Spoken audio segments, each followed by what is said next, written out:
I'd like to introduce you to Geoffrey Owens. Geoffrey has joined the Riprap family. He's going to be teaching Taking the Fear Out of Shakespeare here at the theater on Sundays. So I invite you to join us, and I just wanted to bring Geoffrey into the theater today so that we could talk a little bit about the class if you're interested in taking it, so that you'd know what it's about. Geoffrey, you taught for 11 years at HP Studios in New York, and what I wanted to know is, did you develop that class? Is that the class that we're going to be having here? And tell me a little bit about it, the structure of it. Yeah, actually the class that I want to teach here at Riprap, Taking the Fear Out of Shakespeare, is kind of a combination of two classes I taught at HP Studio, Riprap Studio in New York. The classes I taught there were Taking the Fear Out of Shakespeare, which was a text analysis class, and also Shakespeare from page to stage, which was a performance class. And what I want to do here at Riprap is kind of combine, I'm keeping the same name of the first class, but I'm combining both of those classes so that this class will be both text analysis, really breaking apart the language, having fun, just, you know, pulling it apart and seeing exactly how the language works, and also putting pieces on their feet. So it's both analysis and performance. So do you have to be familiar with Shakespeare? Can anybody come? Anybody, who's the class open to? Anybody can come. This class is for anybody. Someone who doesn't know Shakespeare at all, who's just interested for any reason. Mm-hmm. It's for someone who knows Shakespeare to a certain extent and always wanted to, you know, get involved more. I think it's also an appropriate class for people who really know Shakespeare well, mm-hmm. Mm-hmm. Who have a lot of experience. So I'm experienced in teaching people on all levels. My classes have always been an interesting combination of people with running the gamut from no experience to a great deal of experience. And what I like to do is I just like to help an actor, or not even an actor necessarily, just anybody in the class who's dealing with the language and the text, to just move forward. Wherever they're at, I like to help them just move forward and get a little bit better.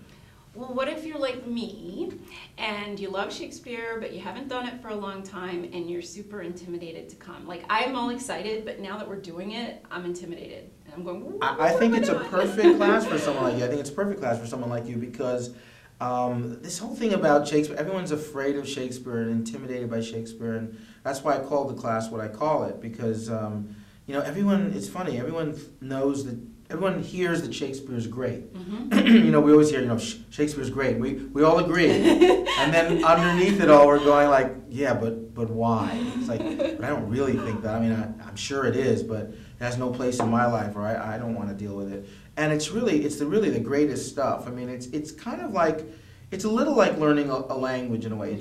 It's funny because Shakespeare's in English, it's Elizabethan English, but it is English. It's not a foreign language, and yet it might as well be a foreign language the first few times you're, you know, experiencing it when you're jumping in. And it's just a matter of, in a way, decoding mm-hmm. some of the text so that you understand, oh, all right, so for once and for all, this is what he means by that. There's just a few key phrases and words that if you know that's what he means by that, then you know. Yeah. You know what I mean? It's like once you know in French that être is to be, yeah. You know, or avoir is to have, then when you see it, you know it, and you know. And Shakespeare's like that too. He's got things that he does over and over again that if you're keyed into that, if you understand certain ways, certain rhetorical patterns that he has, then you're set, because he does it over and over again in all the pieces and all the plays, and it's not such a mystery anymore. It's not such a, you know, an intimidating thing that one can't, you know, deal with or Would you overcome. agree that it's like, in my opinion, ballet? Ballet is a discipline, it's difficult. If you love it, you love it, just like Shakespeare. But it makes all your other dancing better. The other dancing doesn't make your ballet better, but the ballet makes, that's how I look at Shakespeare. I look at Shakespeare as making all of my acting better. Absolutely, I agree. And it's funny, I was recently reading a book by Al Pacino, kind of an autobiography, a book of interviews, and the whole last section, almost the entire final section of the book, he dedicates to a discussion about Shakespeare and how he loves Shakespeare and how he constantly goes back to Shakespeare. It's almost like he does movies so that he can get back on stage, mm-hmm. especially Shakespeare. He just goes on and on about it, how it is the greatest thing and it feeds him more than anything else. Yeah. And you know, and why do you think that is? Well, I mean, there are certain things. You mentioned ballet as a foundation of dance.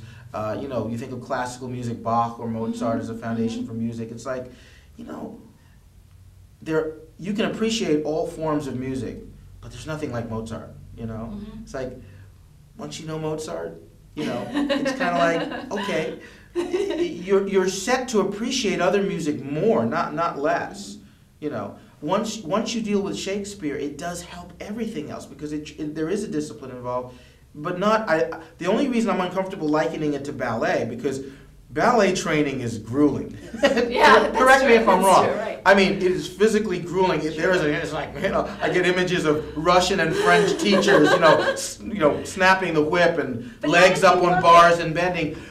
If you love it, yeah, absolutely. I think Shakespeare's a little different than that in that the rigor of it is a little more enjoyable in and of itself. The discipline involved in Shakespeare is fun in and of itself. In ballet, there's a rigor, there's a pain that leads to an enjoyment. I think with Shakespeare, the discipline is enjoyable in and of itself. That when you know, poetry is beautiful because poetry doesn't just say it. Poetry has a level of secrecy, of resonance that you read and you unpeel layers of meaning. If it was put in the regular old prosaic way, you go, oh, that's interesting, that's fine. But when it's poetry, you fight in a way, you work at uncovering meaning, and so you appreciate the meaning you uncover all the more. Shakespeare's exactly like that. You work at it, you tear it apart, you pull it apart, and it just, you know, it just reveals itself. The things that come out of that process, the process itself, performing Shakespeare is great. Dealing with Shakespeare is fun in and of itself. That's the joy of the class. Because getting up on your feet and doing it, sure, the gratitude, you know, the gratification of performing and, you know, getting something right and improving something. But, you know, I love rehearsal. You know, rehearsal is fun. Rehearsal can be fun, and the whole exploration of text. Well, why did you? Where does this passion come from?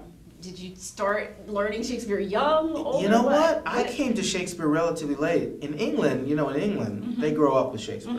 It's like from birth, they're fed it, they hear it all around them, they teach it in the schools. You grow up with Shakespeare. Here, it's a shame. That's why we're intimidated by it. Yeah, exactly. It's like a father that you don't know well, a distant father. You kind of always know he's there, he's around. Shakespeare being the father of our literature. Daddy's out there somewhere, but he never comes home. He's not home. So I'm scared of him. Right. And when he's home, I'm scared. You know, Shakespeare's kind of like that. In England, fortunately, they've got, you know, so much more contact with it and exposure to it. But here, I was exposed to it very late. I mean, I read my first Shakespeare play in like 9th grade, you know, and just one play. I think in 10th grade I read a couple of plays, you know, something like that. And then in college even, and I went to Yale and studied literature at Yale, the way my courses were designed, I actually only ended up reading 2 Shakespeare plays in my entire 4 years at Yale, curricularly, that is. Right. In terms of coursework, I only had to read, of course I read more than that, but I only had to read 2 plays in one course. I was like, wow, even at Yale as an English literature,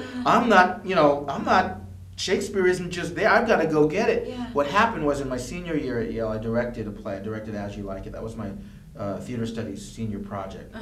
And that's what did it for me. When I started directing that play, and I'm not sure what happened, but it was like I just kind of knew what it was about.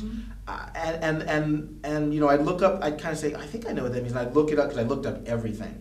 You know, and I'd look it up and it's like, most of the time I was kind of right, so I kind of felt like, hey, I've just got a natural affinity with this. And not everybody necessarily has a natural affinity, but I think everybody can with a minimum amount of, as I said, decoding work in a way, just getting certain things in place, really understand and appreciate Shakespeare. By the time I'd finished directing As You Like It, I was totally in love with Shakespeare. I couldn't wait to do it again. And when I got out of school, when I became a professional actor within, you know, a year and a half of graduating from college, most of what I was doing was Shakespeare, directing and acting. And I did many, many plays directing and acting in New York. And I started teaching around 1990, 91. And I've taught Shakespeare ever since.